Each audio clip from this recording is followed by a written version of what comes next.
Yo, yo, yo, everybody. Welcome to the Lethal Collective. It is Lethal Collective Monday. What is going on? I am joined by Fate Decided and the Night Watch Zone. Words are hard to talk a little bit about Scream 7, baby. How we doing? Doing good. Ready to do it. Let's go. Oh, yeah. Let's do it. Let's talk a little Scream. Thank you so much for hanging out with us in the chat. If you're with us today, let us know your craziest Scream theories. Who is under the mask is kind of the big topic for tonight. So if you have any theories about that, I'm sure you do. Throw them out there and we will potentially discuss them. By the way, if we get 10 super chats tonight, Stu Mocker will be the person underneath the mask. That is 100% factual. You can take that to the bank. You can't for legal reasons, but it's funny to say. Anyways... Let's talk a little bit about it, folks. Actually, before we get into it, I have a question for you guys that's not Scream related, which is why I wanted to start with it. We have a few new movies coming out this week, a few new things coming out. We have Osgood Perkins' Keeper, and we also have a new season of the Creep Tapes. I'm just curious if there's any excitement for these properties. Hell yeah. Hell yeah, man. I'm a huge Oz Perkins fan. I've loved his stuff that he's done, his unique vision. I've been a fan of his since The Black Coat's Daughter, which is severely underrated and unknown. Oh, yeah. People need to get to know that movie. And the Creep Tapes, man, like, just thinking about it puts a smile on my face. I absolutely love what they've been able to do with the first two films, last season of the Creep Tapes. I just think it's so much fun. It is so much fun, and I'm here for it. I really am. Yeah. Creep Tapes, yes. The first season of Creep Tapes was actually better than I thought it was gonna. I was kind of like, a little on the like. It wasn't perfect. Like there were things that I'm like, man, I really hope, because it was just it kind of felt like a concept that they wanted to test out, and then it had success. So now we're getting more seasons. So I'm hoping that they kind of clean up some of the things. But I love the Creep franchise. Like the movies are just like they're just fun, right? And what's the actor's name, Jake? I know you know it for sure. Mark Duplass. Mark Duplass. That dude is amazing. Like He he plays that role, like it's almost terrifying. It's almost like, wait a minute, guy. Like but that's fantastic. I'm excited for season 2 of the Creep Tapes. I'm hoping that kind of delivers in the way that like I said, I thought the first Creep Tapes were good. I think we even talked about them on a Lethal Collective, not like just briefly ran through, and even Jake was you were telling like because that's Jake's thing. Like he loves the Creep Tapes and stuff. So I love it. I hope that it works out. The other one, Keeper, I'm, to be honest, not familiar with. I'm familiar with the filming, but not the actual thing. What is that about? I don't know. That's kind of what excites me. It's very it's just really mysterious. We have like a plot description. Like it's about a couple that goes to a cabin and then some weird supernatural forces start attacking them. I do know what that's about. Never mind. I do know what you're talking about. Yeah, they just dropped a little was it like a 30-second teaser or something like that? Like there was a new trailer for it recently. Yeah. Okay. So then maybe I do know what you're talking about. I just didn't make the two connections, and I was like, yeah, okay.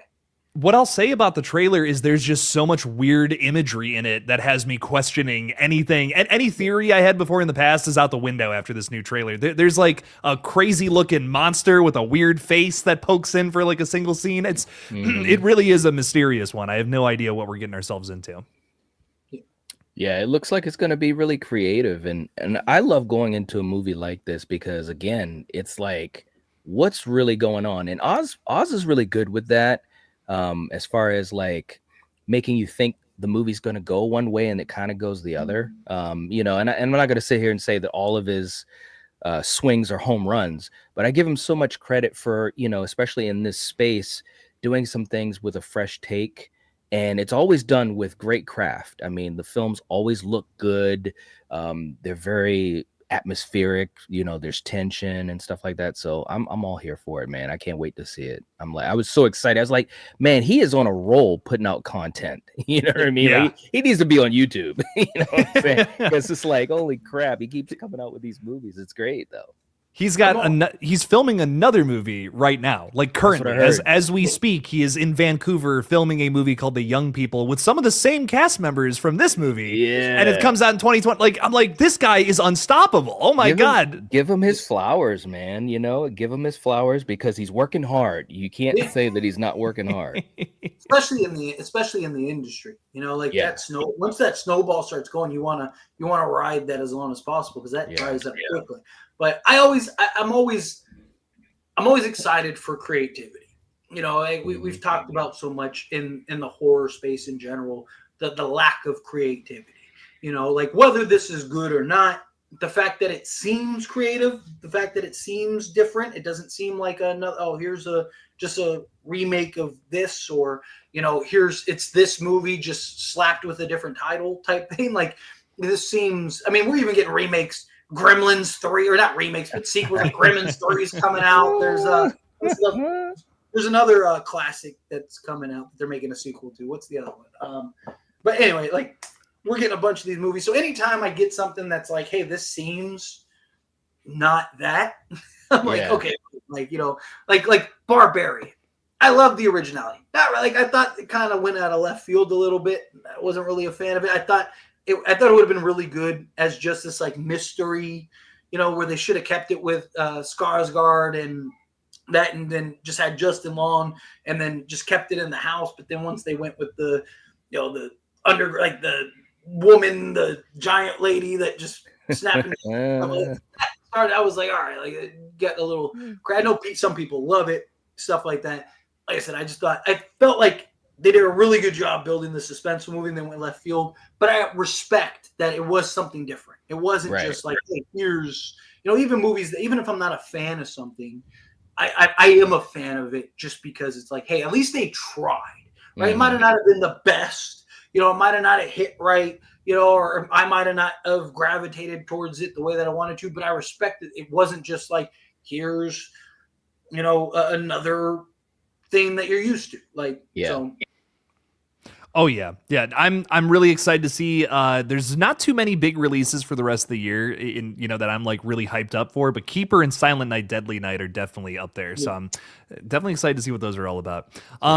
Getting into some chats that have come through. We got Cody, who's been a member for 10 months. That's awesome. Cody's almost been a member for a year. Look at that.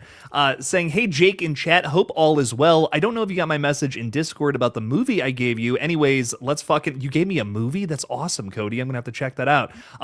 I've just been busy. I don't even know. This is exciting stuff. I'm gonna have to check it out, man. Thank you.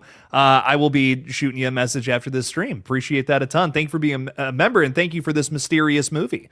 I'm all about. I wonder what movie it is. I appreciate you a ton, my friend. Davey Deathray is hanging out with us as well. Davey's coming on the channel sometime soon. Really great to see him out there. Love that.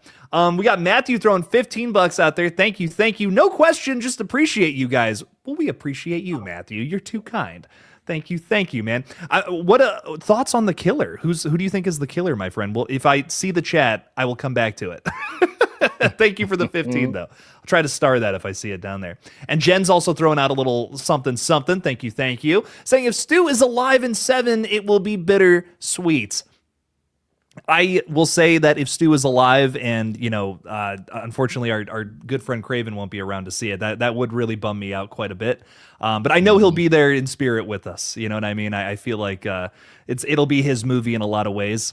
I think it was Samantha Robinson, who I believe I saw her here. Yeah, she's here. Who was saying that someone should send a message to Paramount or Spyglass or something to dedicate the movie to him. That would be awesome if we could make that happen in some way, somehow. That would be amazing. But Jen, thank you for the $2. I greatly appreciate it. And if we can make that happen, that would be awesome. I mean, what a way to really throw your mark onto something by having him attached to that film in some way, shape, or form. That'd be wonderful to hear. But to bring this into kind of the big topic of the night, Ghostface in Scream 7. Do we think it's somebody who's a part of the cast? Do we think it's Stu Macher? Do we think it's one of these returning Ghostface killers? Is it somebody? Maybe it's someone we don't even know as of yet. I want to ask you guys what your leading theory is, and maybe some other theories you've heard around the internet. That's kind of what I wanted to get into topic wise tonight. Knight, I'll start with you, my dude. Thoughts on just who you think is our Ghostface killer this time around? Well, I can tell you that who I don't think it is for sure. It's not going to be Roman. Hot take. No, just let me. But there are theories out there. I have seen crazy shit. There have been people saying that Roman is going to be back. Roman's brother. Roman's brother. Yeah. Also, Jill. You know, a lot of people that are big on Jill returning. It's like, wow, bro. I just don't see it. You know, my money is going to be that it is Leslie. And there's obviously some reasoning for it. Most likely, you know, the death of her nephew, blaming it on Sydney, manipulation from Stu. I think Stu will be back. Not revealed until the end. We'll see some fakery, all that type of stuff. But that's my leading theory. I've heard some folks that one of the craziest ones, just to throw this out here too. And Jake, I think we were on the Thursday night stream when I saw a lot of this. A lot of people are saying Tatum. And I'm just like, bro, if we go down that road, I mean, seriously, I mean, Sydney is going to have to just live in a bubble after the events of this film. She can't have any relation with anybody. She It just won't work. Like, I had people in my live stream yesterday say the same thing. The reason Jill worked is because it was so unexpected. Right. Like that's why it worked. It wouldn't work now. Right. We already know. We already think. Like, it just. Sorry. I didn't mean to interrupt. And also the other thing too is that Jill was far enough removed, you know, as a cousin that wasn't around Sydney like that. You know what I mean? Like, they'd have to do so much character explanation. And I don't think they're going to spend that much time in the movie to do something like that, to try to even make Tatum work. I just don't see that whatsoever. So that's one of the craziest, that and the Roman theory. Those are two of the craziest ones I've seen, but I'm going with Leslie. I'm going with Leslie, and I really do think it's a good chance. I'm going like 65% that Stu's revealed at the end. Leslie and Stu team up. We'll definitely come back to that because I have some thoughts. But Tyler, what's your leading theory as to who is Ghostface this time around? What I hope happens is it's something that we don't really expect.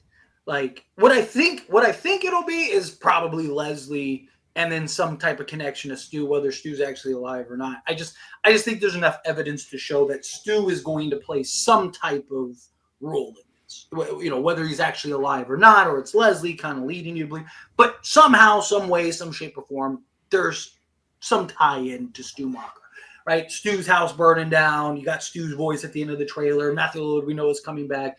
You know, there have been rumors that he's kind of like, you know, a key component to the movie and stuff. So, like, it feels like that's the route that they're going to go with Leslie in that. I hope that they're a little more creative, right? Like, you know, I'm not, like, I don't want it to be, you know, Tatum or anything like that. I don't want it to be Tatum's boyfriend or anything like that. I don't want it to be some, you know, relative or something that comes out of left field and they try to do a new Roman thing, because that's my concern. Every Scream movie we've gotten from these new creatives have been a version of the past.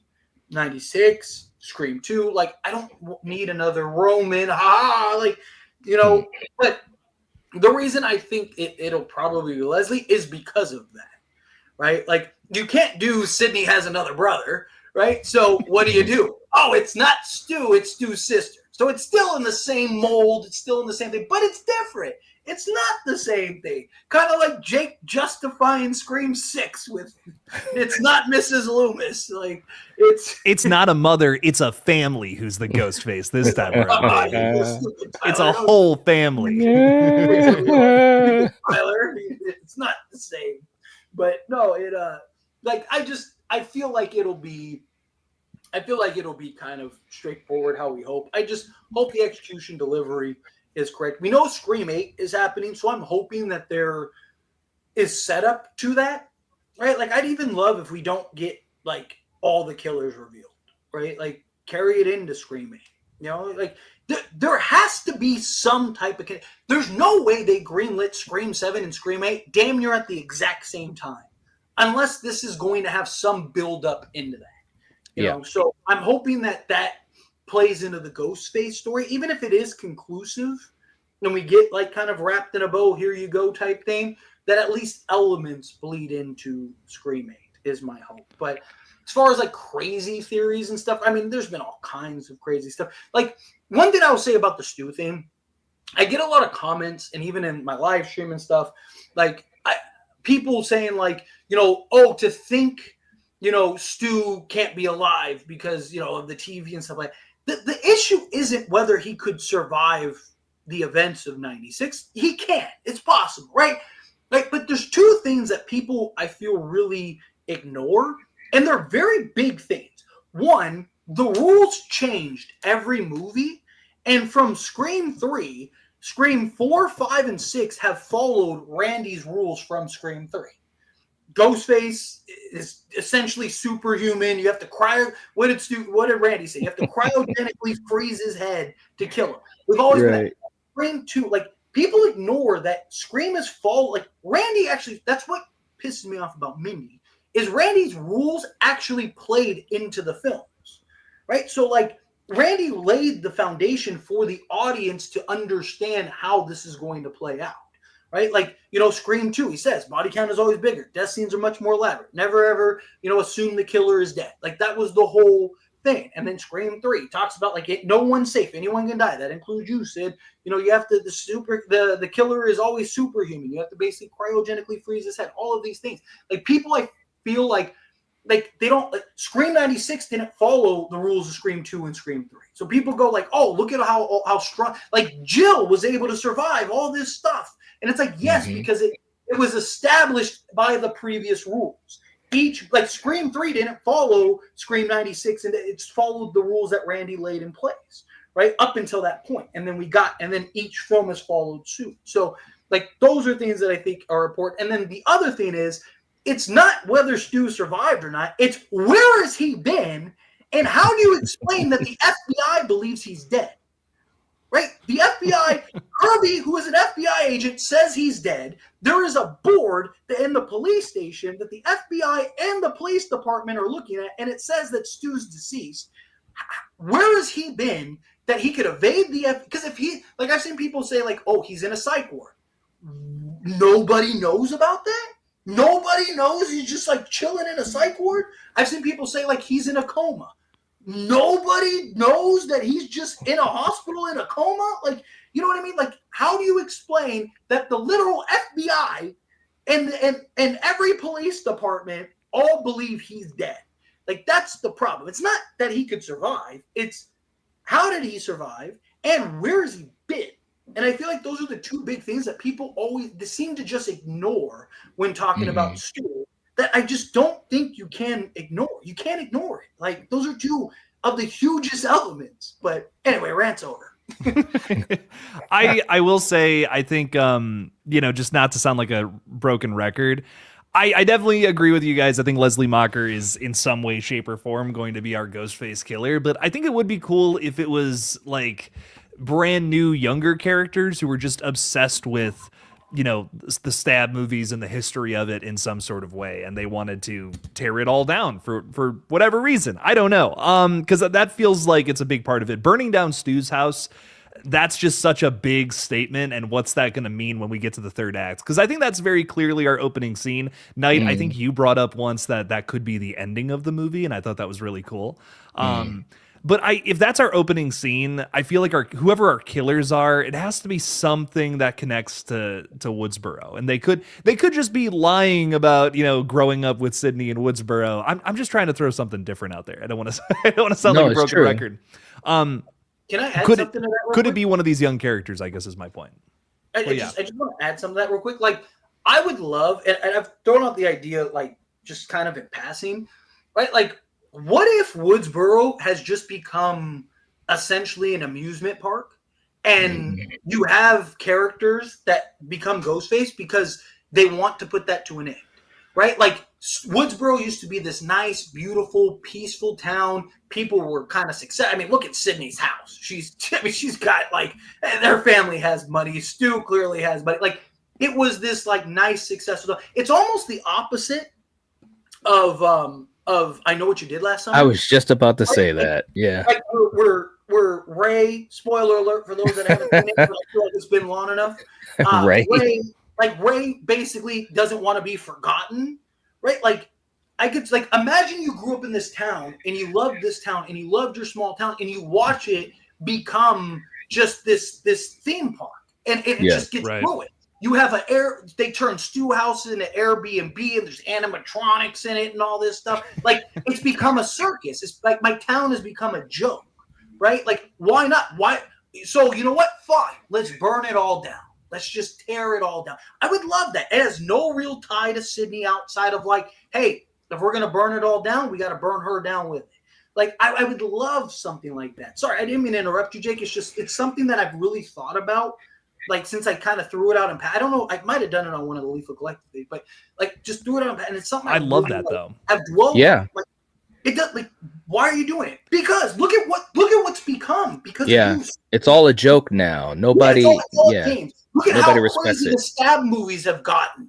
Right? Like, the stab movies actually had purpose. Now they're just a running joke. We're doing town time is a running travel in them and all Yeah. that, right? joke. Yeah, exactly. Going to space. Everything's a joke, right? Everything's just a joke now. So, okay, let's burn it all down. Let's start over.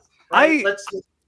I like that because I feel like, you know, by saying we know a few things about the killer already from the trailer, you know, from these Ghostface lines of dialogue that, again, could all just be misdirection. I'm literally putting out a video tomorrow morning.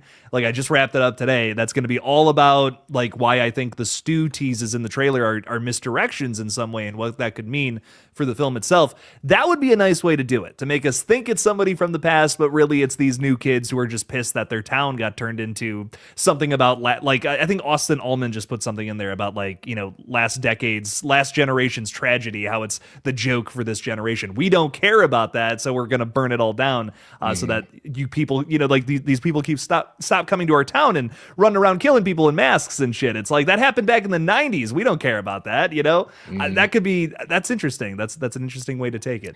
Real quick. No, go ahead.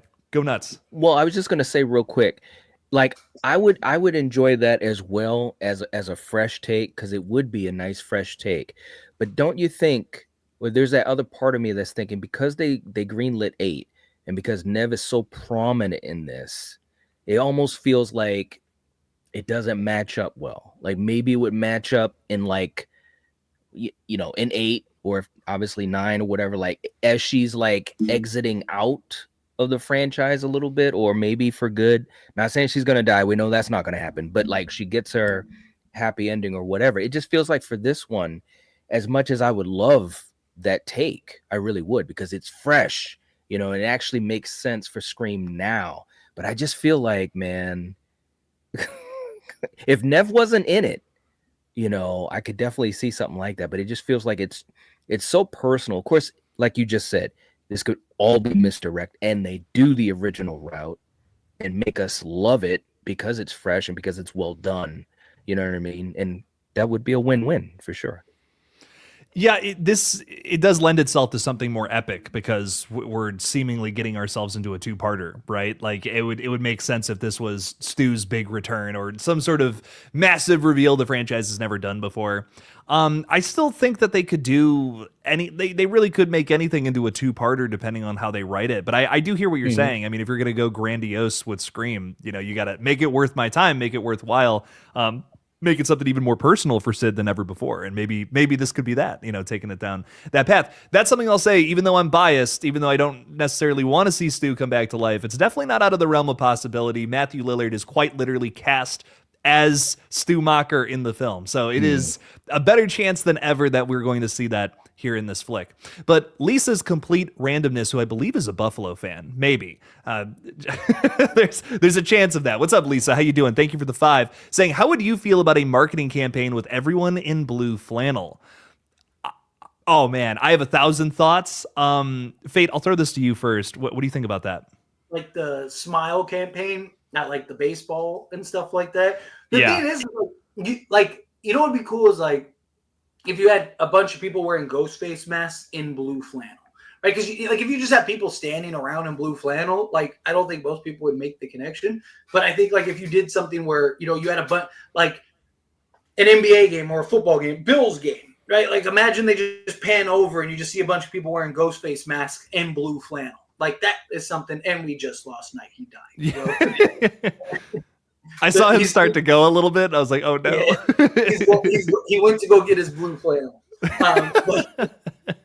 No, like if something like that, I think would be cool, right? Like you have like Ghostface, and we've seen all these kind of cross marketings and stuff like that with like sports events and things like that. If you did something where a bunch of Ghostface, wearing the robe and like the blue flannel over the robe, I think would be kind of cool. I think also what was going through my mind is I was wondering if she also meant like you know how like they do the posters like with the Ghostface masks and the knife or whatever, like it's literally everybody wearing a blue flannel this time covered in blood or something. That could be kind of cool. I almost think like that would detract from, how we're already starting to speculate that McKenna Grace is our killer based on her skirt in the trailer. That is blue plaid or blue flannel, whatever. Do you think that would take away from that moving forward into Scream films? No, because I mean, at some point they're going to use it as a misdirection, right? Because and they kind of already have. If we're privy to it, they are. Right, because we know. I mean, even Radio Silence told us that the studio stuff that read, like, I mean, just watch Scream 6. You can see that they read a bunch of like Reddit threads and stuff. So to me, like, I think at some point, whether it is this one or it's another one, that McKenna Grace being in the plaid, like, I think it is going to be a misdirection at some point. Like I liked. Like, I liked what they did with Trevor in Scream 4, where he was wearing plaid pretty much the whole movie, but it was never blue plaid. He was wearing like gray and white, and then he was wearing red and black plaid. So it was never the blue plaid. So I'm hoping that they kind of use it as misdirection at some point. Yeah, there's a chance that it could just be a big, it's a big misdirect. It's technically not a flannel, shirt or whatever. So it's a skirt. So maybe that's the whatever about it. But yeah. It's a stretch, but but I'm into something like that could be fun. I hope we get character posters, and if we do, we'll be talking about them, Lisa. So thank you so much for the 5. Greatly appreciate you. We got Jazzy Jeff Real Talk. Down to lay down some brass tacks, as Knight would say if he was here. And also saying, if Sydney never dies, how would you write her off? I would say just have her, defeat Ghostface one last time, and then that's it. I don't think you have to like write her off, so to say. I think just if she defeats Ghostface one more time and the sun comes up after a long night, a big shootout with Ghostface, that's all you would need to do. Yeah, welcome back, the Night Watch Zone. Yeah. Dude, if you would have been wearing flannel, I would have died. I changed it to flannel. That would have been great. It could be a misdirect, though. I will agree with you guys. I was hearing you guys on my phone. It definitely could be misdirect. Yeah, 100%. Well, and something else, Knight, I'll ask you is, is there a way that we could write off Sydney? Because we know she's not going to die. That's already been said so many times. Is there a way to write this character off and just close that arc forever? Well, I mean, I've said this many times. 3 was just such a good way that they closed it off. And so you can't redo that. But obviously if her family is intact to some degree or what have you, that's how you do it. At this point in her life, her most important thing is her family, which I will say is cool that it raises the stakes for her. The downside, as you've said many times, is that we know that she's not going to die. But you know what? Wouldn't it be crazy? And look, nobody in the chat get mad at me, okay? Because I love Sidney Prescott as much as anybody. I really do. But wouldn't it be just a hiccup if whenever this thing is over, whether it's 8 or 9, if they do the 9 and it's like a whole arc, that she actually does die, maybe saving her child or one of her children or whatever. Like, I don't know, but every final, the cool way, the happy way is just that her family is safe and she's happy with her family, and let her go and, have her life. At this point, every final girl or guy or whatever has died. I mean, all of them. 7 installments in. Right? I mean, Laurie Strode's died a bunch of times. And Nancy's died. Like, you name it. Alice died. Right? Like, all of eventually they end up dying. Right? Yep. Sally died. Yeah, Sally died. Right? Like viciously. And that's my thing. Like, even Kevin Williamson recently spoke on how he wants Sydney to have a happy ending, right? Like was his whole thing. And it's like, how?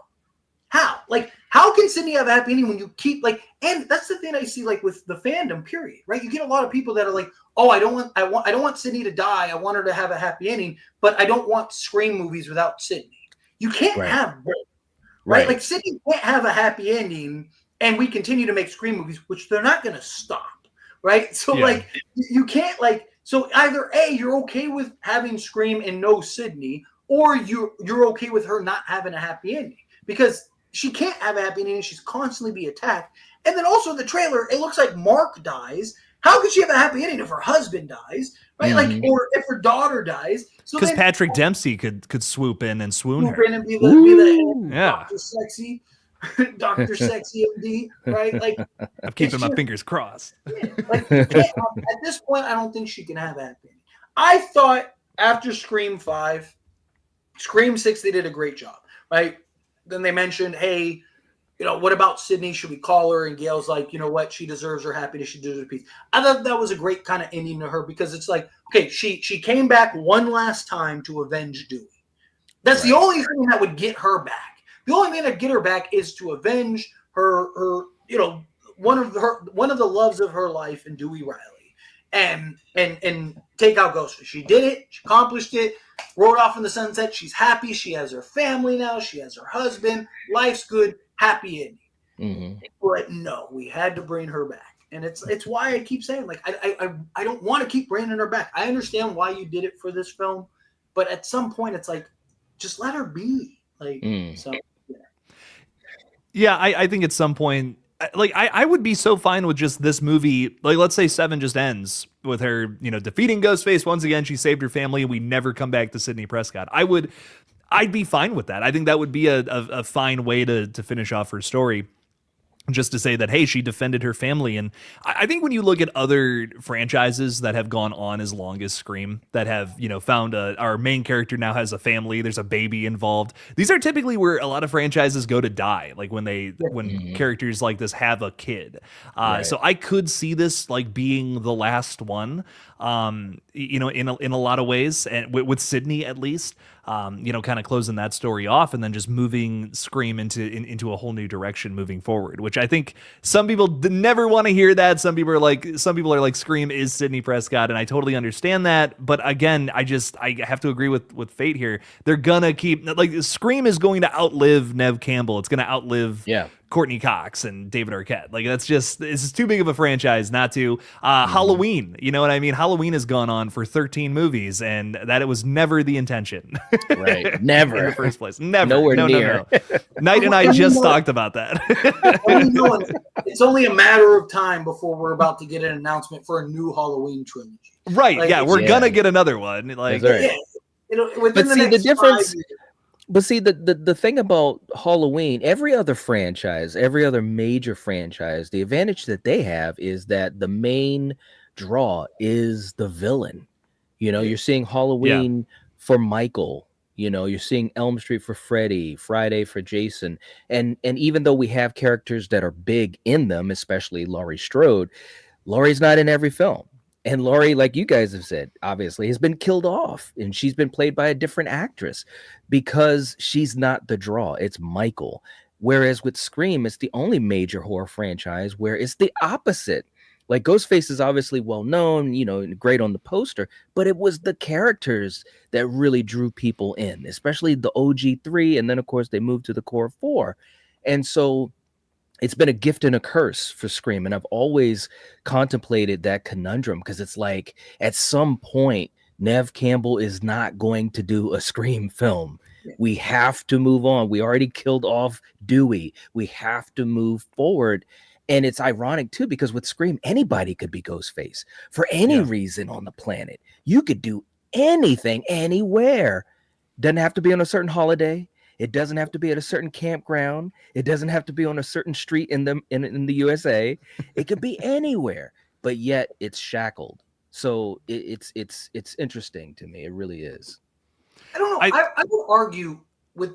Go ahead, Jake. Sorry, did you? I'll just say I think there is a way that you could unshackle it. You know what I mean? Where I do agree, like Michael Myers, like just because of his MO, you know what I mean? He's always going to be going back to Haddonfield. It would be a near impossible task, I think, to write. And there's really not, if you look at the whole franchise, there's not too many that don't take place in Haddonfield in the Right. Halloween series. That's a hard thing to write, you know, unless you're changing up, you know, the DNA of who Michael Myers is. With Ghostface, you can kind of just apply that to any group of character in that world with what they've done in the sequels, kind of what they've developed Ghostface into, especially with 6. Like 6 turns Ghostface into like this thing that, you know, people are kind of obsessed with online. And maybe certain unsavory groups decide to don the mask for whatever sinister purpose they may have.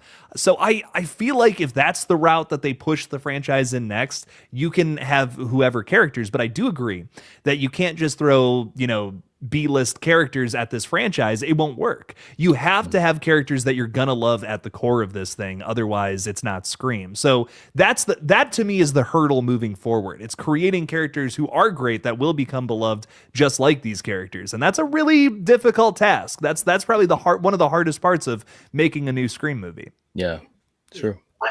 I was gonna say that I would argue that it is about Ghostface, right? Like, to us in our little bubble, it's it, right? Because we're in the Scream ethos. So everybody we talk to, everyone see that. But like the general audience, they don't.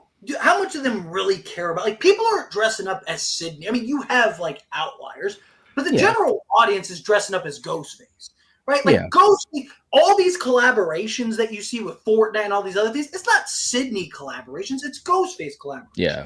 Right? To us in our little bubble, it seems like Sidney, man, you really can't do a movie without Sidney. Look at all these people that love Sidney. But like I always say, we are such a small fish in a giant ocean that watch Scream. Like, the general audience could care. I mean, Scream 6 proved it. Sidney Prescott wasn't even in it, and it was the most money any Scream movie has ever made. Right? So like, I don't think you're beholden to Sidney the way that our little bubble might make it seem. Right. But that being said, right, Sidney is a big, vital part. Like, I don't want to downplay Sidney, right? I don't want to make it seem like, you know, she's irrelevant or anything like that. I mean, she's iconic. She is the greatest final girl ever, you could argue, right? Like, you know, like there's a lot to it in the horror space, you know, that she has prevalence in, right? But like, I think Scream has the potential to go on forever because you don't ever have to break continuity. Like, Halloween has like 15 different timelines. Like, you need a little map to explain and map that out. But like, Scream can always do and adapt and mold in ways that other franchise can't. Right? Like Scream, like the AI wave I've talked about, right? Like, it is. You have an opportunity to do something with AI that no other horror franchise, or no other, at least to my knowledge, I'm sure there's probably some like indie films on that, but we have yet, at least to my knowledge, have a horror movie that implements AI to the level that Scream has the potential to right now. We've gotten Afraid and Megan and stuff like AI gone bad. This isn't AI gone bad. This is somebody using AI to manipulate you and to being able to get an upper hand. That's terrifying. Like, I said this in my stream. I was like, you know, every time my girl goes and gets groceries, she'll call me and be like, "Hey, babe, I'm you know, a block away. Come down, help me with the groceries." Boom, no problem. Go downstairs, grab up the groceries, all that stuff. If I got a phone call from my girl, especially now, there's scams where it'll show like your girl's number or whatever, and it'll say her name and everything, like literal scams in today. Like, this isn't a joke, like a big thing. Like, I think the government even put something out about it not too long ago. But like, you get if I got a phone call that said my girl's name on it, and pick up the phone, she's like, "Hey, come downstairs for groceries." I'm leaving my phone, I'm leaving everything, I'm going downstairs, you know, grabbing my stuff. I'm Ghostface fodder. I'm dead, right? Like I'm cooked. Like, that's it. Like, that's terrifying. You know, imagine getting a phone call and you don't know, like, Sydney's getting a call from Tatum and she doesn't know if it's her daughter or it's Ghostface. Like, that's terrifying. That, like, you know, the way that you can implement AI, deep fakes, right? Like, I mean, dude, I watched some video the other day about, like, it was just like a bunch of random people. And it was like, "Hey, here's a video. You have to guess if it's AI or real." And I don't think one person got it right. And I didn't get it right. I was following along, doing the same. I don't think I got one right. The AI is, and it's only going to get worse. So my thing is like Scream can adapt to that. Like, what are you gonna have Michael do? Right? Like, put on like, how do you have Michael adapt to AI unless he becomes like an AI suit or something like that? Like, how do you have Michael? How do you have Freddy adapt to AI? Right? Like, like again, it's just like Scream can adapt to anything. If 20 years from now we're in a different era, it's like, hey, this is the new thing. Ghostface can implement that because it's people.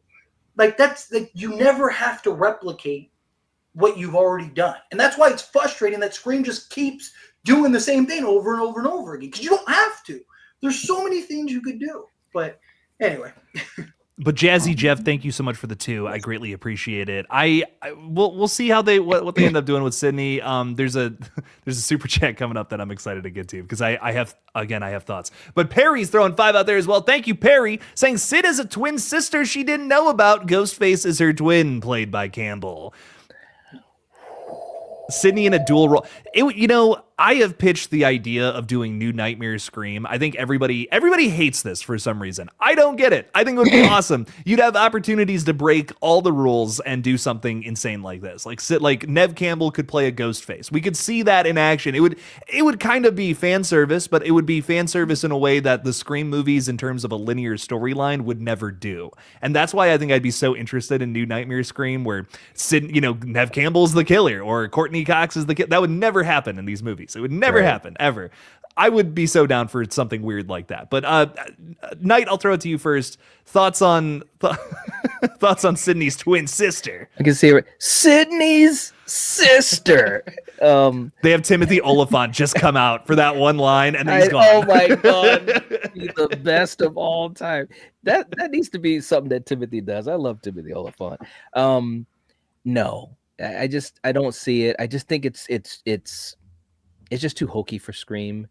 Obviously we've seen this type of thing play out many times before on TV and in other movies and so forth, but I just don't see them doing that. I just don't think it would be genuine enough. I could be wrong. It could be done well, I'm sure, if it was the right person behind it, but no, I'm not down with it.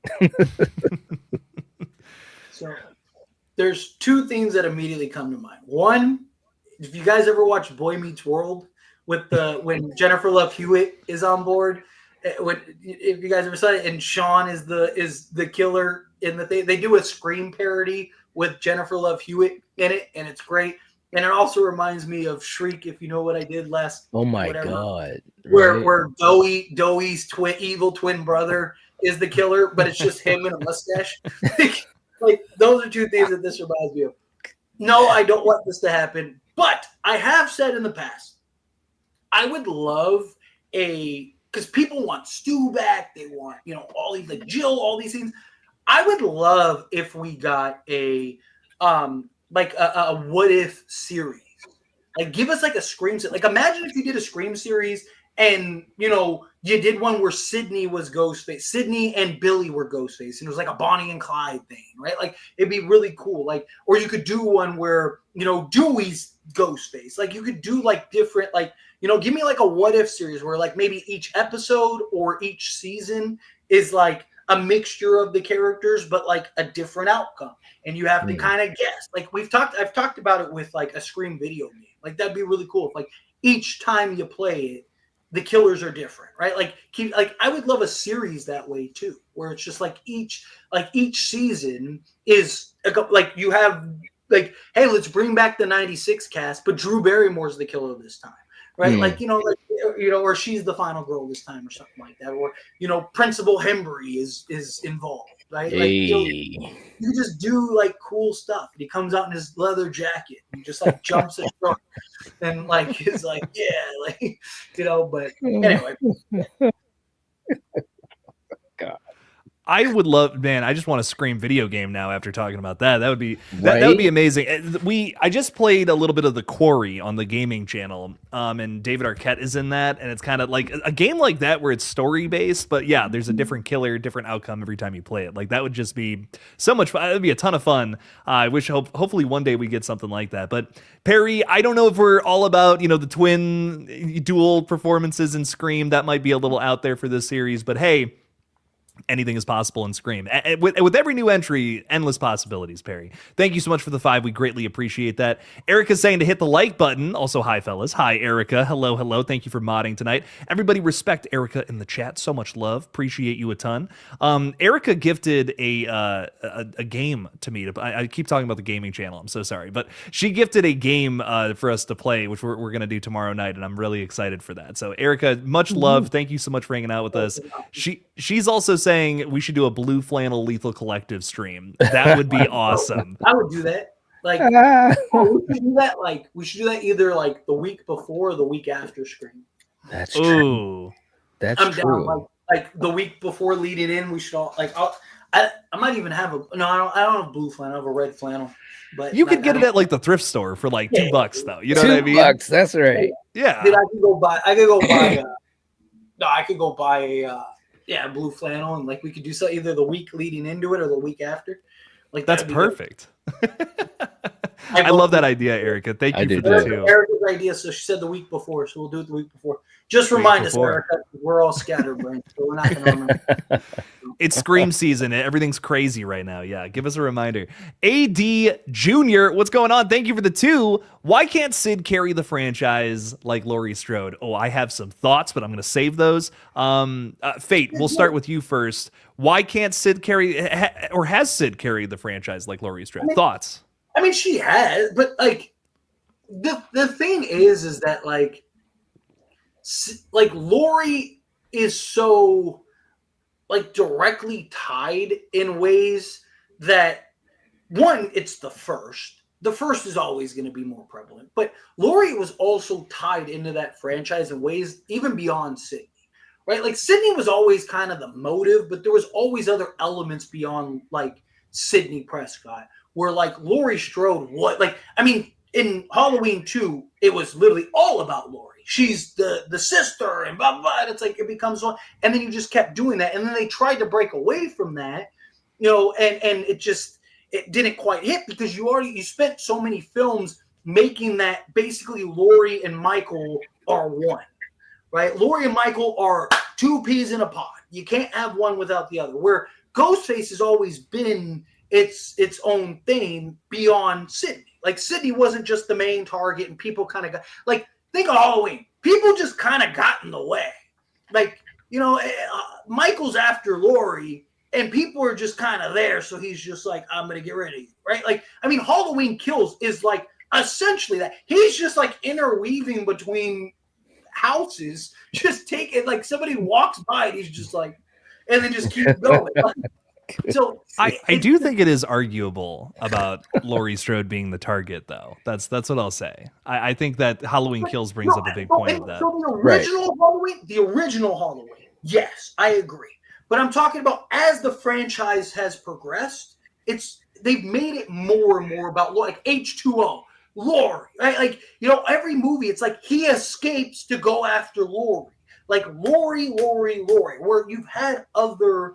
Like Sydney, yes, she might have been like the target or the motive or whatever, but like there's other elements beyond that where like Michael is just like, I just need to find Laurie. Like, so I just think they've interwoven Laurie in ways in Halloween where Scream can stand alone without Sydney, but we've seen Halloween. Every time they try to do a Halloween without Laurie, it fails because they've just made it so, woven. At least my opinion. But Knight, what do you think? You're the Halloween guy. So, well, I think, yeah. I mean, Laurie's the main final girl, but I mean, they have done some without her that I think did do well. I mean, The Return of Michael Myers did well. If that movie had failed, then who knows what would have happened. The franchise might have stopped right there because they were coming off of the heels of Season of the Witch. But the whole dynamic is different. And with Scream, they were smart. And again, it's the gift and the curse. They were smart because they really spent time with these other characters as well, other than Sydney, that you grow to love, like Dewey, and even in the later films. Kirby and so forth and so forth. So I think from the big picture, Sid has always been kind of like the pulse because she is the final girl. But because of different factors and so forth, they also went with, Sam and Tara, and it still was successful enough. So I think that, Sid has carried the franchise like a Laurie Strode. It's just done in a different way. I mean, even though we have these other characters that we love, I mean, you look at the posters, you see who's in the middle of that poster is Nev Campbell, other than the first film, of course, but so I think she has carried the franchise in her own way. And again, like what we've been saying, the franchise is going to live on, well past Nev Campbell. So the question is, will they, to me, make the better choice and open up the world beyond that character? Or, down the road, are they going to have someone else play Sidney Prescott? You know what I mean? Just like they did with Laurie Strode with Scout Taylor Compton. Who knows? It's crazy. It's absolutely crazy. And I agree with a lot of the things going on in the conversation, but a big thing I will put out there about Laurie Strode specifically is this is a character that I feel like with almost every single appearance in this franchise has strayed further and further and further away from what made that character great in the original film. I mean, we have Laurie Strode celebrating Halloween, carving pumpkins, and talking about how her granddaughter needs to get laid and Halloween ends. That is not Laurie Strode at all. I will die on that hill. That is Jamie Lee Curtis playing herself, and she is so out of character in that film. It completely takes... Corey's not even the thing I hate about Halloween Ends the most anymore. It's Jamie Lee Curtis playing herself and not Laurie Strode. That's what I'm worried about with Sidney Prescott, is that we're going to get to the point where Sidney strays so far away from what made that character great in the original that it's a self-parody of itself. And with a franchise like Scream, I think it's worse than something like Halloween, because you quite literally have an entire series that is kind of making fun of this series already with Scary Movie. It's not malicious by any means, but you never want Scream to fall so far into goofiness that it becomes Scary Movie, because then it becomes that franchise and not the one we're currently in. The big difference there is the complexities. You know what I mean? Scary Movie is juvenile and fun. I love it. It's a great series, but for different reasons than Scream. You know what I mean? They're two separate series. I don't want them to fall. I don't want Scream to fall so far into outrageousness and outlandishness that it's just it becomes a mockery of itself. And you run that risk by having Sidney return over and over again, and hopefully that doesn't diminish. That's the biggest thing I'm worried about. I truly think, as it stands right now, Sidney Prescott with her storyline is the very best final girl. I would hate for 7 or subsequent sequels to ruin that. But it's just, that's how I feel about Laurie Strode. You may disagree, and that's totally fine. But I feel like where Laurie Strode is now as a character, I'm done. I stop ruining it. You're making it every time she comes back, it's worse. So just stop bringing her back. Just, let that horse be dead. Stop beating it. But with Sidney, I hope we're not getting to that point. Because again, my favorite final girl, I don't want to be bored watching her on screen or frustrated. Like, that would suck. 80, thank you for the 2. Greatly appreciate you. We got Mastermind Killer Paul hanging out with us. What's up? What's up? Thank you for the 10. Sid knows the mockers. Makes no sense if Anna Camp is Leslie. Trailer states where we grew up, so Ghostface can be much younger and from Woodsboro. Sid doesn't know. Hint, thoughts. Maybe she never comes in contact with Anna Camp's character, just like Debbie Saltz. There is that, I will say. But Knight, I'll throw this one to you first. Thoughts on that? Yeah, no, I mean, it definitely could be someone that's younger that she doesn't know. There's totally the possibility. That's kind of what we were talking about earlier. This could be someone else in the cast that we haven't really thought about.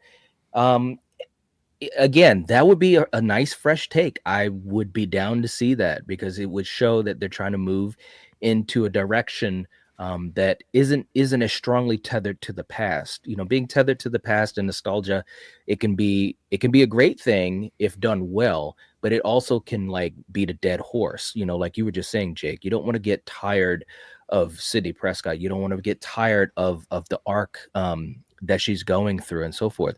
So that's why I'm so curious about this film and excited about this film, other than just being a big Scream fan. I'm curious about what choice they're making to move this franchise forward, because it could be very important times, especially coming off of the heels of 6 and some of the divisiveness with the fandom and all of that stuff with Melissa. It could be touchy in a sense. I mean, not for the general public. I'm talking about like the diehards that like, push, the excitement and the hype online and so forth. But I don't know. I still feel like they could do something where it is Leslie, there is an age difference between her and Sydney. They could make that work, and it could work well, to be quite honest. So I still think it's Leslie. That it still points that's the way it points that I feel works the best, because again, having Nev in this film and just having her so central to the story, I just think it's got to have those type of stakes, those personal stakes, for what it's worth. There's just too much evidence in the trailer, It is. I hear you on that. I do like the idea of it just being younger kids or something that are fucking around from wood. Like that sounds like something shocking after what we saw in the trailer. But I agree. I think there's got to be some sort of history there. But Tyler, thoughts on this? Is it Anna Camp, or would Sydney recognize her? I don't think Anna Camp, like I've said this. I've had these mastermind killers preaching to the choir here. Like Sydney would know Anna, and like I said, Anna would be older, just based by her son Vince, who was in his mid-20s in Scream 5. Right? So Anna Camp, I mean, her Anna Camp herself isn't even old enough to fit that timeline. So is she going to play somebody older? Usually characters play somebody younger, not older, right? Like, why not get somebody older to play that role? And I just said, again, like, wouldn't Sydney recognize her? Here's my thing about Leslie Mocker. Scream historically has gone like, hey, here's a character. Now they're gone. Oh, they're back and they're the killer, right? They did it with Mickey. They did it with Roman, right? With Leslie Mocker, do they even need to establish her as a character? Couldn't they just, like, at the end of the movie, she just takes her mask off and everyone's like, who the hell are you? And Sydney's like, Leslie? Right? Like, and we all immediately know who it is. Like, do you really have to build up Leslie Mocker at, like, you know what I mean? Like, have Anna Camp. Let all of us think Anna Camp is Leslie. Maybe even kind of play into that a little bit. And we all think like, oh man, is she really Leslie? And at the end, it's somebody we don't even know. Like, and that'd be a great way to kind of keep it hidden. You could hire that actress and never even let anyone know. Her name is Betty Pepper. Sorry, that just came into my mind. I had to get that out. Sorry. Like Debbie Salt, Betty Pepper. It's like, it's a fake name. I'm so funny, guys. I'll be here all. That is such a random name, Betty. Tip your waitresses. I'll be here all week. Anyways, I didn't mean to cut you off. Sorry. Thank God for Jake. But Betty Pepper. Betty Pepper. I'd lose my mind. If her name was Betty Pepper, I'd lose my absolute mind. Well, after I was foolishly interrupted, but in all seriousness, like do they even need to set up and establish Leslie Mocker? I don't think so. Like, I really don't. I don't think you need to, like, just have her be revealed at the end. Like, what are you going to build up? Right? Like, again, Sydney would recognize her. Like, what are you going to do? Tell a story? Because even if she's in the film, she's not going to be as, like, it's the whole Mrs. Loomis thing. They didn't build up Mrs. We have no idea who Mrs. Loomis is. We know who Debbie Salt is, right? But at the end of the day, like, the only reason we know it's Mrs. Loomis is because Sydney says Mrs. Loomis, right? Like, they could do the exact same thing and just not have her be a character in the film. So, like, I don't think that they even need to go that route. I just think you have Leslie Mocker be you keep it a mystery, you let people think it's Stu, and then in the end it really is Leslie. And all of us are like, oh, like that's crazy.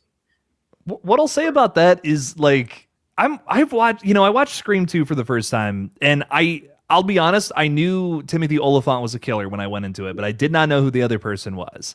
And when you have that scene with Gail Weathers and Debbie Salt, and she, like, I think Gail goes up to her or something and says, like, I think it's Cotton Weary. Like, I got to call somebody. And she goes, Cotton Weary?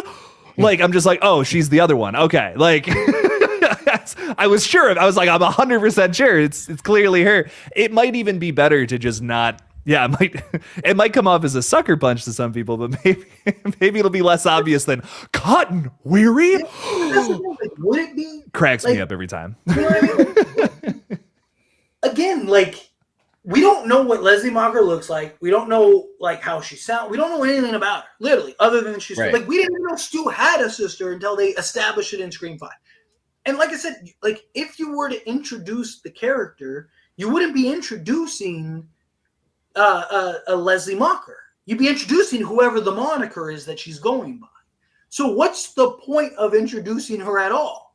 Build up all the other characters. Let us believe that that this character or that character or whatever is the killer.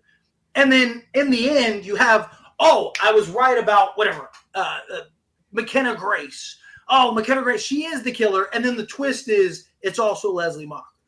Right? And then if you want to go even further than that, Stu is the one that at the end bleeds into Scream 8. And he's around too.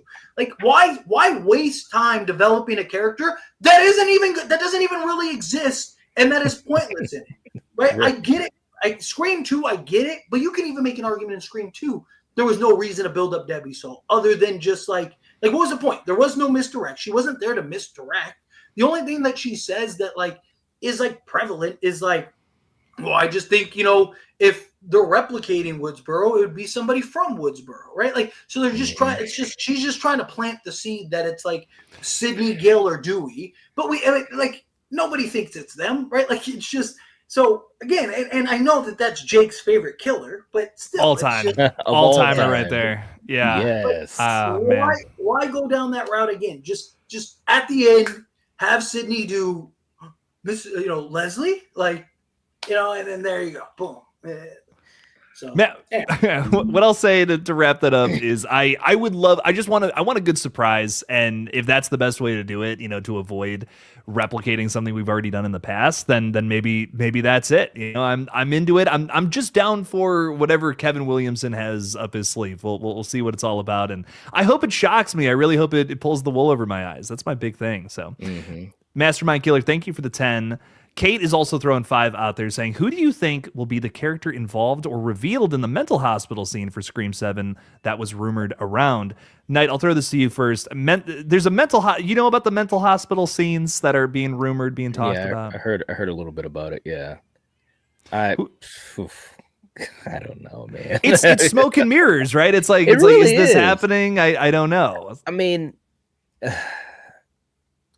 I hope it's not true, to be quite honest with you. It just seems like it's I don't know. It kind of sounds hokey, but again, I could be wrong on that. I don't know who it would be. I really don't. I mean, you would think it would have to be someone important, right?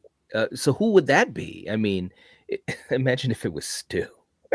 That's where he's been this whole time, and somehow no one knew about it. I just think they'd have to. Well, I'm not even going to go on that rant because it'll take me too long. But I don't really know, to be quite honest with you, and I hope that it's not true. I'll throw this at you because it's something I've thought about. There's a lot of parallels to the Halloween trilogy that I think have been going around. Could this be them trying to comment on the Tivoli subplot in Halloween Kills a little bit? I mean, it could be. They're definitely taking some cues from the trilogy. Hopefully, they won't take all the cues.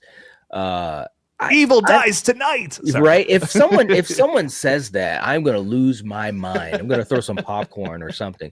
But no, I don't know. I mean, yeah, they could do their little play on Tivoli. I personally don't think it's worth much.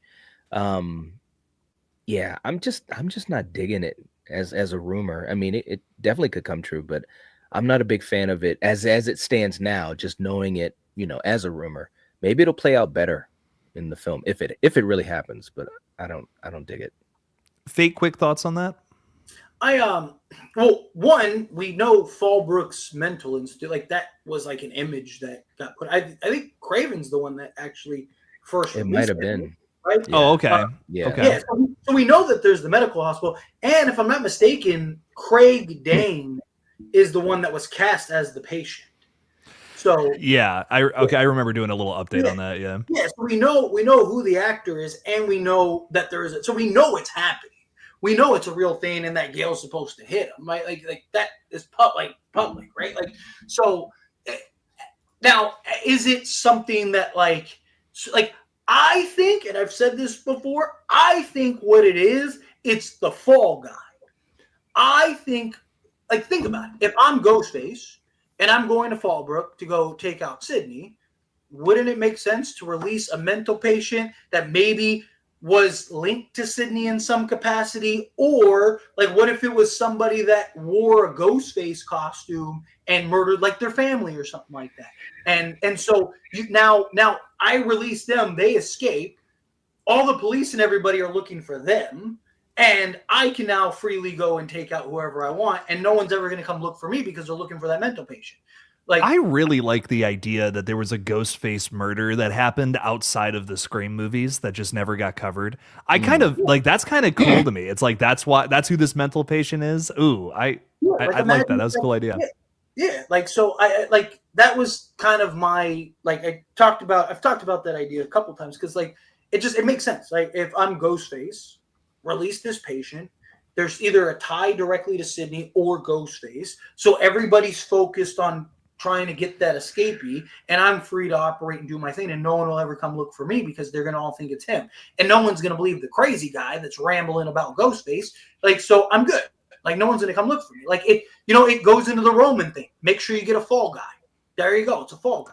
That was a big thing we talked about when we were doing Red Right Hand, was that, there's all these like news articles about people who were like robbing gas stations in Ghostface masks and, like committing like real life, like this is not something that is just in the movies, it's bled into real life. And I thought that was just that was terrifying. That's kind of where that was the impetus for doing Red Right Hand in the first place, was just like applying that to your own personal agenda. And I just think that to me is so interesting and terrifying. And I kind of like the idea that there's other Ghostface killings happening in universe that maybe we haven't even covered because they haven't been centralized on Sidney Prescott or a Sam Carpenter. You know what I mean? That again opens up the franchise to do more with Ghostface in the future. And I love that being like a little subplot here. I could get into that. I like that idea quite a bit. Kate, thank you for the 5. We greatly appreciate that. Anna Camp is Mickey's sister, says Lisa. Oh, no. Well, then Mickey would have to come back and do the whole, craning neck thing. I mean, there we go. Come on now. Lisa, thank you for the 2. We appreciate that. Jen Warner saying, if Steven's name is mentioned in the credits, it would have to be through Paramount. Steven publicly canceled Gary Barber. I remember him going on those rants. That was funny. We love Steven. We miss him. And hey, you know what? Maybe there'll be some respect for the dead there. I don't know, Jen, but thank you for the 5. We appreciate that. Juan Millen, thank you for the 10, saying, anyone else think the Stu's sister angle is lame? I do think it's I'm sorry, I think it's lame, but I think it's what's happening. Anyways, why would she blame Sydney for her son? And if it's for Stu, then she just decided to sit around all this time. It would have to be one good story explanation. Fate, I'll throw this to you real quick first. Thoughts on that? Does this suck? I mean, look, like, obviously you need to have good explanation for everything, right? Like, good execution, good storytelling, all of it. But like, as far as like, why would Sydney be blamed for, the son's death? Why would Mrs. Loomis blame her for Billy? Why would, almost every killer blames her for something that she doesn't even have involved, right? Like, why would Roman target her because the mother shunned, she didn't even know about him? Like, every motive has been, like a stretch, right? Like, everyone's blamed Sydney for shit that she has nothing to do. It's like, I didn't even know I had a brother. Why are you trying to kill me? Like, every motive has been, lame in that sense. So I just like, what's another one, type thing. So, Knight, I'll throw this to you as well, and I know you got to get going. Yeah, I mean, I think that obviously this whole family angle, it's been done to death. We know that, but they're still playing the nostalgia bait, and that's been a thing for as long as these movies have been going on with sequels. So I don't think it's necessarily going to stop. It may angle it a little bit differently, but if they do the Leslie angle, yeah, I mean, she could still blame, like Fate was saying, she could blame anybody for this, but all of this is based around Sydney as a domino effect, and if they craft the story a certain way, maybe it's the type of thing where after the events of 5, she was stewing on it, pun intended, and then who knows, it could be a lot of different ways they could explain why she was kind of waiting after the events of 5. Maybe she's been searching for Sydney this whole time. There's a lot of different ways that they could play that. So yeah, I'm not the biggest fan of the family thing at this point, but that's the cards that they've been playing for a long time. So I agree. I think that's likely where we're the route we're going down. I want to continue this conversation in a sec. Knight, do you got to get going? I know you said you had something going on. Yeah, I gotta get ready to head on out, guys. No worries, dude. I lost track of time. It's crazy, that's what it is. It's Scream season, baby. But thank you so much for joining us, and I will see you on Thursday for our little Killzone stream. Yes. All right, I will catch you guys later. All right, peace out, dude. Thank you. Out. All right. But yeah, I what I'll add to this is I do honestly, I think it's lame. I think it's crazy that we're doing another family member. Like I really just want the franchise to move on from that personally. But if that's just, to me, the trailer is making it very clear that yes, we are once again doing something that stems back to the original. So I just think it's probably Leslie Mocker. She got name dropped in 5. Her son recently died. There's a reason for this character to go and start killing people. And why blame Sydney? Well, she might have killed her brother. So I think there's that. That's my thoughts. Tyler, is there anything else you want to throw on that before we move on? Nope, not at all. Juan, thank you for the 10. Appreciate that. I said my piece. You said your piece. You're right. I felt bad. I'm just, I don't know. No, I said it. Maybe you had a little thought pop up in there. No, I'm fucking with you. Anyways, Sarah saying has been a member for 23 months. Holy cow, that's almost 2 freaking years. Thank you, Sarah. Thank you for being a channel member. Sorry I'm late. Happy Monday. It's all good. We're just glad you're here now. Better late than never, as they say. So thank you for hanging out with us, Sarah. We appreciate you a ton. To kind of wrap this up, Fade, final thoughts on the Ghostface killer in Scream 7. Is this something that you feel like you're going to be satisfied by, or would you rather them be going down a different angle? Personally, no. I don't think that they're going to be creative enough to where it's going to satisfy. I just want a good movie, period. Right? Scream 5 and 6, I felt I just want to get away from copying, right? I understand, you made okay, well, Scream 2 did, or, Scream 6, yeah, it was similar, but it's not the same. Why? There's so many things.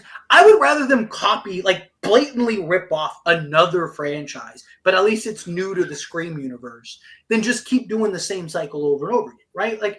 I love Sydney. I want, if you can continue to tell Sydney stories in creative manners, I'm all for it, right? If you want to do another 10 movies with Sydney Prescott, and you can do it in a creative manner, beautiful. But my concern is, we saw Sydney in Scream 5. It wasn't great. Nothing against Sydney or Nev. It just, she had what she had, right? We saw Gail in Scream 6, right? It's just what was the point of her in that movie? The only thing she did was discover the shrine room, but then they ruined that by Dermot Mulroney telling you that he was going to reveal it, and so it didn't even drive the plot. Where if, say, Gail took everybody to the shrine room and Ghostface was there, putting something together or something like that, and it kind of foiled that plan, and now there's a scramble and maybe somebody dies in the process. At least there was purpose to that. But my issue was, I just feel like there hasn't been purpose with the OG characters, at least. And character development's kind of lacked. I just want to get back to... Scream 96 was such a simplistic film. There's 10-minute sequences where nobody dies. It has one of the fewest kill counts in the franchise. And yet it's unanimously loved. It's considered an all-time great movie. And it's because they told a story. You developed characters. You were involved and engaged. I know you disagree with me, Jake, but Annika, I've talked about, why do her death was awesome. Yes, great death. But why do I give a shit about her character when she had 3 lines the whole time, right? Sometimes there's the cool kills for the shock factor, and maybe part of that is nobody died in Scream 6, so it's the only kill we got was Annika. So it's just even with Mason Goody, right, and Chad. You have what would have been one of the greatest kills ever in the franchise, and you ruined it by having him survive. Right? It's just why not have Danny do it? I talked about this in my last year. Why not? You know what would have been so much better? Actually killing somebody in that sequence. So why not, when Danny leaves Sam and everybody, he goes, you know what? I can't, like, I won't have good conscience letting them go in there alone. He sneaks in the back. He comes in. They're all like, oh, it's him, right? Oh, Tara's like, oh, it's the pretty boyfriend, right? And we as an audience are all like, oh, it's Danny? Like, oh, so it wasn't Derek. It was, he is Billy, right? It is this whole thing, but he really isn't. He really is Derek. And he gets butchered by two Ghostface. They do the nice swipe. He dies. We're all like, holy shit, what just happened? It would have been such a great moment and such a memorable moment. But it's like, and then you kill Dewey to then not kill anybody in Scream 6. You go, like, they just keep setting up points. They couldn't, though. Like, they could have. Well, I've told you my conspiracy theory on Scream 6. No, my whole thing, dude, listen, my whole thing about Scream 6, and I have no way to prove this, it's just my put on your tinfoil hat conspiracy theory. I really think Gail was supposed to die in that scene, and that's why Sydney would have came back for the third act, and she would have just been shooting through doors again, same thing as in Scream 5. I genuinely believe that's what was supposed to happen. Why else is that scene in the movie? There's no other reason that we're cutting over to Gail except for it's Gail Weathers and she's got a phone call with Ghostface now. That it feels like such a final scene. I think that was where Gail was supposed to die, and that would have driven Sydney to come in there and avenge her friend. But outside of that, I really think that was supposed to be a big emotional kill sequence because Gail exits the movie after that. There's no other reason for Gail to really be in the movie. I think that's where it was supposed to go. But that to me is a fault for just outside forces. I just think they keep, like, even the Book of Dewey, like, even silly things, like, where the fuck is that? Like, you set up, Scream 5 and 6 keep setting up plot points and keep setting up, like, things that either end up going nowhere or they just never go through with it. Stop doing that. I hate when series do that. I hate when shows do that. I hate when movies do that. Why keep setting up things or doing things to have it go nowhere? Like, purpose. Again, give me purpose. So I'm hoping that Scream 7 actually has some purpose. And we actually get Ghostface that have reason. And it's not just like, I'm the brothers, cousins. Like, my biggest fear is that this is just Scream 3 remastered. Like, Scream 6 was Scream 2 reskinned and Scream 96 was Scream, because they keep doing it. And we all talked about it going into Scream 6. And we all said the same thing. If they do X, Y, and Z, we're going to hate it. They did X, Y, and Z, and I'm the only one that hated it. Okay? Like, I will say, I think with Scream 6, I don't like the killer reveal, and I've been very vocal about that, but I do like the other nuances to the flick that I think stand up against Scream 2. And I would go so far as to say that I think it does some things better than Scream 2, and that's why I really appreciate it. Because for me, Scream isn't, for some people it is, and that's totally fine. Like, if you are just here for a good killer reveal, I can't argue with that. But for me, Scream is about those shocks and surprises, those little nuances that I felt like were really present there. I also feel like, I know you disagree with this, but I feel like Scream 6 has some of the most brutal kills in the whole franchise, which is great. And there's a lot of, what are the other brutal kills? The bodega kills I absolutely love. Annika's death is great. Like, you're killing a bunch of NPCs. Like, is that's fucking cool? It's Ghostface being badass. Dude, and for me, Matthew Lillard hates Scream 6 because it shits on Stu Macher. Let's be real. That's why he hates Scream 6. But I like Scream. For me, I find the older Scream movies a little silly, and that's not bad. That's not a bad thing. Horror does not have to be scary to be effective. I will die on that hill. I love Screams 1 through 3, but in terms of like where is the scariest Ghostface, it's Screams 4, 5, and 6, without a doubt. Like, I think that bodega sequence, there's tension you could cut with a knife. I love it. I love it. It's, oh my god, it's so tense when they're crawling around the whole shopping area. It's great. Did I lose you? Oh, did I lose you? I think I'm losing you. Oh, what happened? Did I lose you? Oh, are you there? Oh, you're moving now. Okay, good. You're back. You like froze on me for a second. Scream. I agree with you. Scream 4, 5, and 6, especially 5 and 6, I think have had the best Ghostface. Like, the previous Screams, I love the previous Screams, don't get me wrong, but like Ghostface was a little clumsy, a little goofy, like that's why Scary Movie is so spot on, right? Like, they're I gotta quit drinking, like, and he's just like stumbling over his own feet and stuff. And I like that they went more modern in Scream 5 and 6, and I've talked about that, right? Like, Scream 5, I actually thought did an excellent job of building tension and setting up the kills. I thought it did some of the best in the entire franchise at that. I like the overall movie, I think, has flaws, but there are things that they did right in 5 and 6. I mean, again, you can find a nut in a turd. It's just if you dig deep enough. So I'm not saying everything's bad. I'm just saying that I love nuts so much. I'll dig through the turd, I guess. You know, that's it's just like I'm hoping that get back. Like my hope is with Kevin Williamson, we get back to character development. Right, like I've said, we've had 2 movies and we have no idea who the Meeks twins are. Like, really are. We know pieces about them, but like you want a more grounded, simpler story. Essentially, what it boils down to.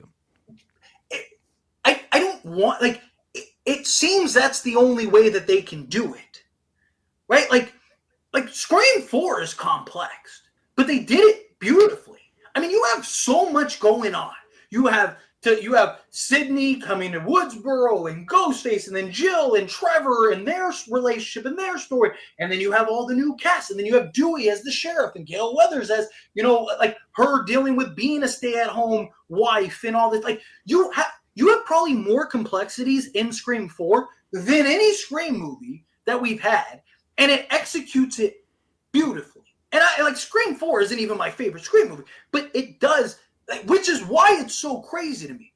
Everything that they've been trying to do in Scream 5 and 6, you have the blueprint for, and they did it successfully.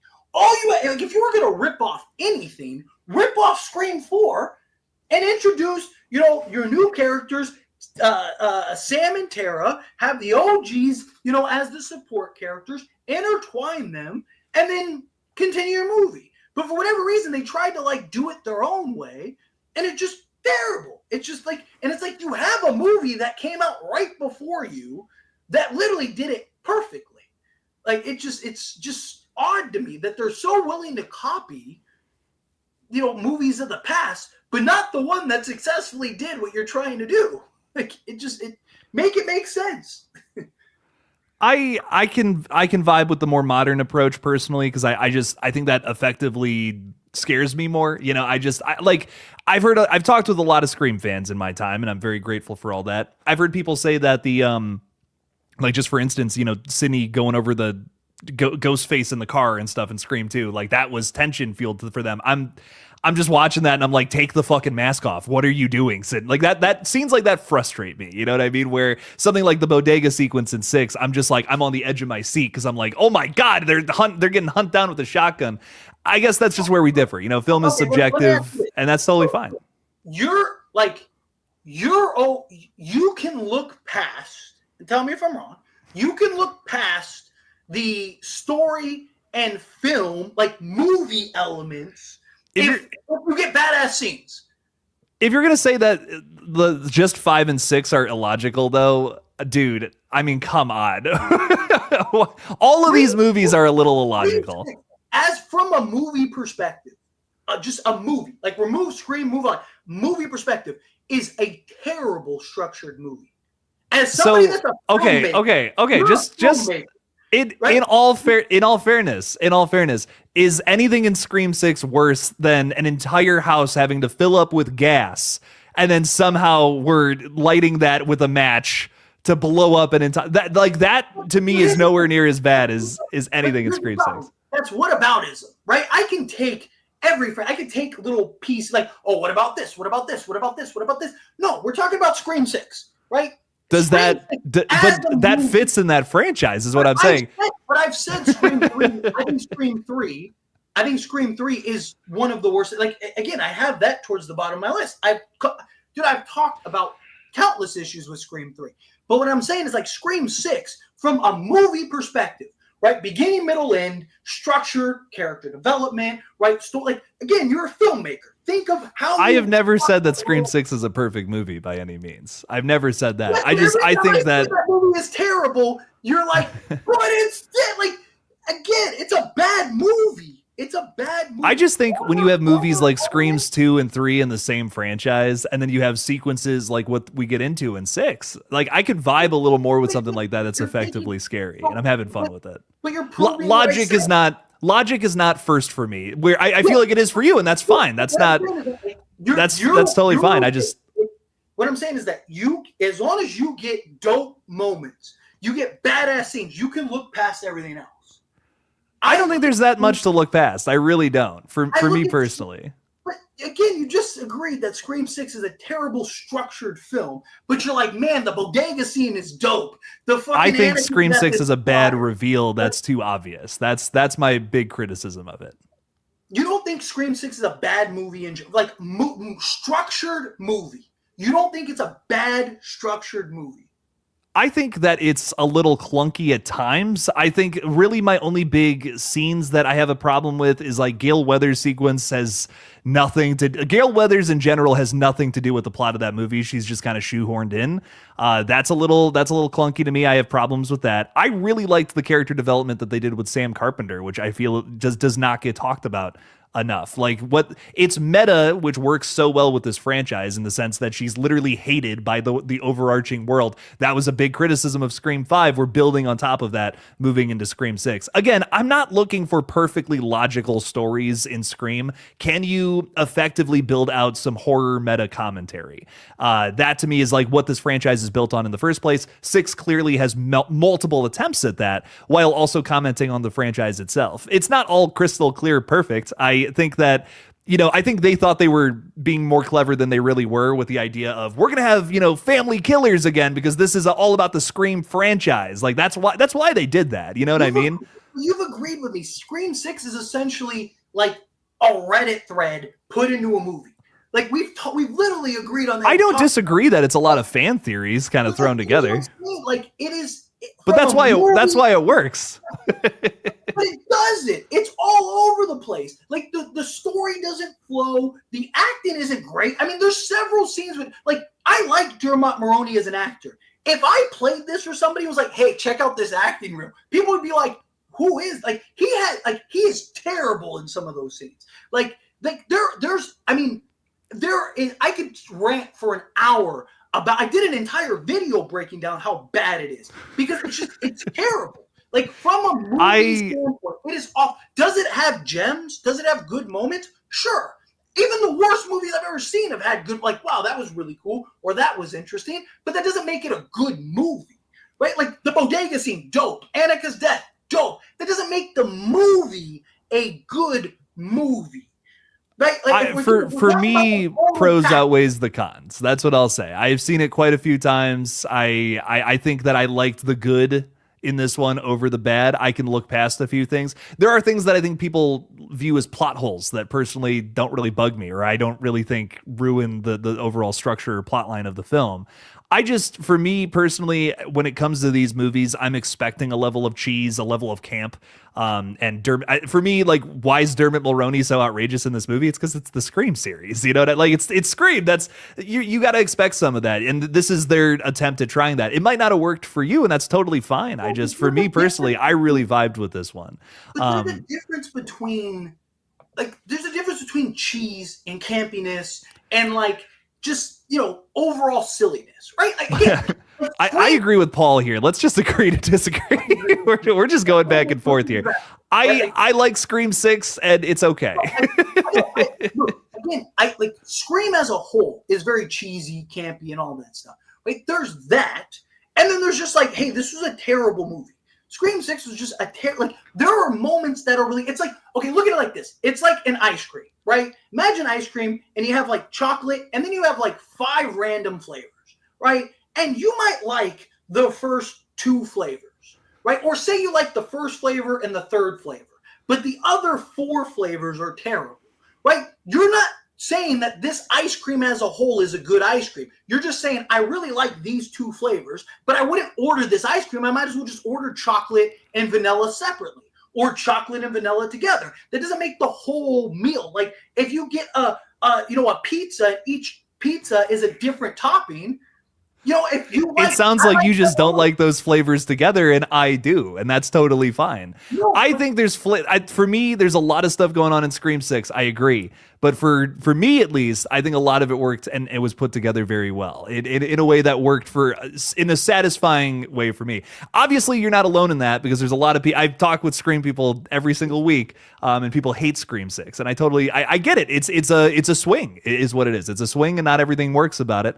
But that's personally, it's what I appreciate. I would rather this franchise be trying to mix different flavors of ice cream rather than just giving me vanilla. But anyways, Alpha is saying, I know what you did last summer, though. I think we can both agree that sucked balls. At least we can agree on that. I love that. Alpha, I appreciate it. Major garbage. But guys, thank you so much for hanging out with us tonight. We greatly appreciate you a ton. Go check out the Night Watch Zone's page. I believe he's probably going live right now for a little Slasher Movie Club stream.